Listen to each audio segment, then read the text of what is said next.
ॐ गं गणपतये नमः।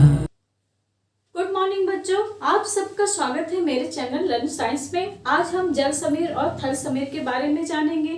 जल समीर और थल समीर ये तटीय क्षेत्रों में बहने वाली हवाएं हैं।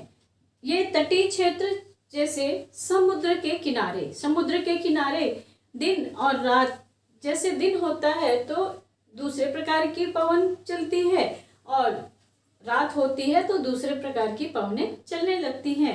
तो दिन और रात के हिसाब से वहाँ जो हवाएं चलती हैं उन्हें हम जल समीर और थल समीर के नाम से जानते हैं। तो ये पवनें कैसे चलती हैं इसके बारे में आज हम आपको बताएंगे। समीर और थल समीर समुद्र तट पर चलने वाली पवनें होती हैं। ये स्थानीय पवनें होती हैं। समुद्र तट पे बहने वाली स्थानीय पवनें जल समीर और थल समीर होती हैं। जल समीर और थल समीर ये समुद्र तटों पर महसूस की जाती हैं और इनके बहने की दिशा के हिसाब से इनका नाम रखा गया है। जब जल और स्थल यानी जल से जब स्थल की ओर बहती हैं तो उसका नाम अलग रखा गया है और जब स्थल से जल की ओर बहती है तो उसका नाम अलग रखा गया है। तो इनका नाम कैसे रखा गया है, क्यों रखा गया है, आज हम उसी के बारे में आपको जानकारी देंगे।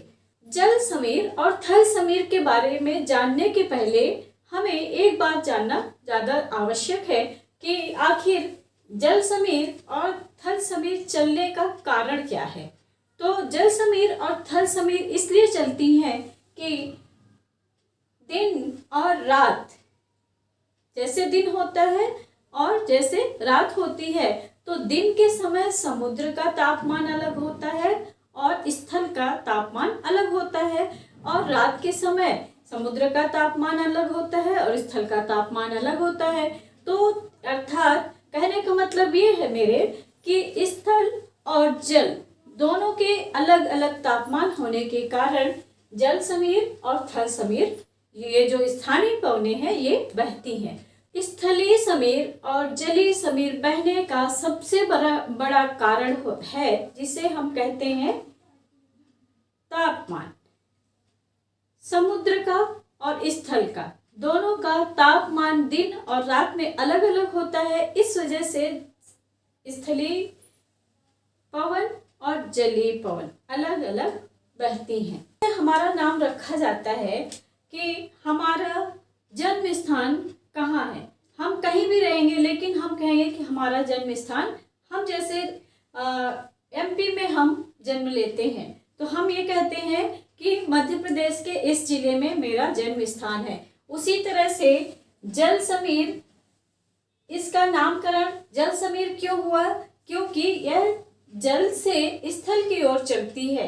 तो ये जहाँ से ये उत्पन्न हो रही है अर्थात ये जल से उत्पन्न हो रही है, जल की ओर से चल रही है स्थल की ओर, इसलिए इसका नाम क्या रखा गया, जल समीर। और स्थल समीर क्योंकि यह स्थल से जल की ओर चलती है तो जहाँ से यह चल रही है इसका मूल स्थान जो है, इसलिए इसका नाम जल समीर, इसका नाम थल समीर रखा गया है।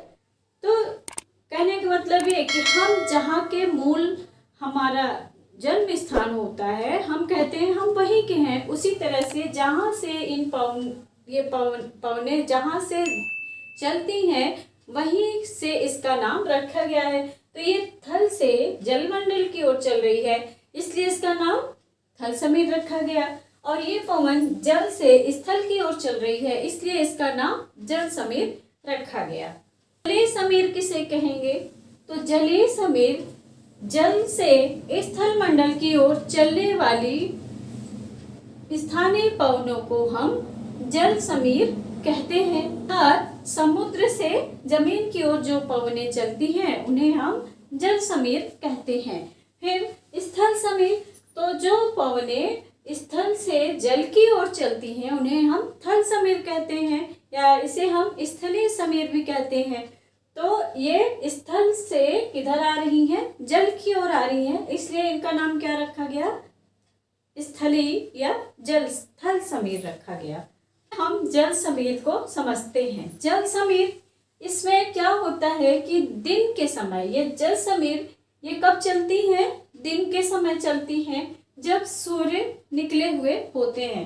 तो सूर्य की किरणों की वजह से जल धीरे धीरे गर्म होता है और स्थल मंडल बहुत जल्दी गर्म होता है।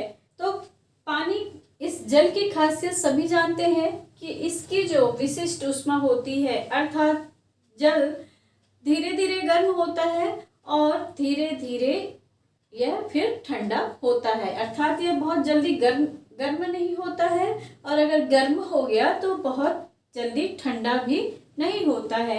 इसकी विशिष्ट ऊष्मा अधिक होती है स्थल की अपेक्षा। इस वजह से इसको गर्म होने में समय लगता है और जो हमारा स्थल है वह जल्दी गर्म हो जाता है। तो जिसकी वजह से स्थल मंडल में निम्न वायुदाब का क्षेत्र बन जाता है और जल क्षेत्र में उच्च वायुदाब का क्षेत्र बन जाता है और इसके फलस्वरूप जो हमारी पवनें हैं वो उच्च वायुदाब से निम्न वायुदाब की ओर बहने लगती हैं और इसी को ही हम जल समीर कहते हैं। वायुदाब से निम्न वायुदाब की ओर बहती हैं तो इधर की ठंडी पवनें इधर स्थल की ओर चलने लगती हैं, इसलिए इन पवनों को हम क्या बोलते हैं? जलीय समीर या जल समीर इन्हें हम कहते हैं। फिर आइए अब हम जानते हैं स्थल समीर या स्थलीय समीर या थल समीर कैसे बहती है।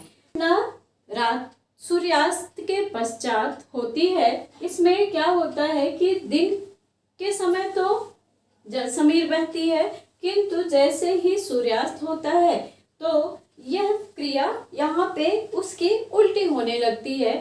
जल हमारा गर्म हो जाता है शाम तक में और पृथ्वी भी गर्म रहती है, लेकिन यहाँ उष्मा का जो ह्रास है यहाँ पे स्थल मंडल में जल की अपेक्षा जल्दी होता है और इस जल मंडल को ठंडा होने में समय लगता है। इस वजह से यहाँ की ऊष्मा जो है इसका ह्रास जल्दी हो जाता है, इसलिए यहाँ पे क्या होता है? उच्च वायुदाब का क्षेत्र बन जाता है और जल मंडल में निम्न वायुदाब का क्षेत्र बन जाता है, जिसके परिणाम स्वरूप उच्च वायुदाब से निम्न वायुदाब की ओर पवनें चलने लगती हैं और इस कारण से क्योंकि ये स्थल से जल की ओर आ रही है, इसलिए इसे हम क्या कहते हैं? स्थल समीर कहते हैं। यह घटना रात में होती है और इसमें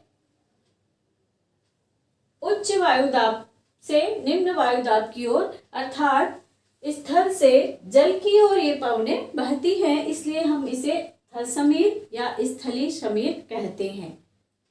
इस वीडियो को आप पूरा देखिए, पसंद आए लाइक कमेंट सब्सक्राइब शेयर करना न भूलें। थैंक यू, धन्यवाद।